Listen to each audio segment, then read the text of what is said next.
This is an extremely dangerous situation, arguably one of the most dangerous moments for the entire region. I mean, Israel is behaving like a rogue state. It is just acting in a way that is unbelievably reckless.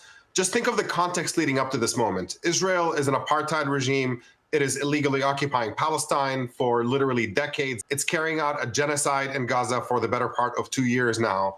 It's occupying now neighboring Lebanon and neighboring Syria, expanding its territory in Syria, and now taking on its most significant regional rival by attacking the country's top leaders in their residential buildings in the country's capital city. If this day one of this exchange includes attacks on residential areas in Tehran and in Tel Aviv, then it's hard to know what the path of escalation is from here.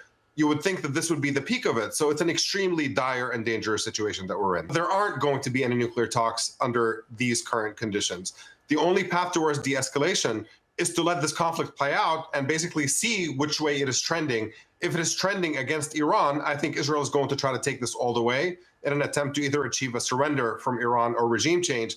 But if it starts trending in the opposite direction against Israel, this is where we have this big gamble of whether the US is going to get involved directly to join this confrontation on the side of Israel against Iran, or whether the US is going to start looking for a potential ceasefire and a path towards de-escalation. Either way, this is not going to end quickly, and it's not going to end before a lot of damage is done, that's for sure. What kind of intervention from the US would be required here to halt things?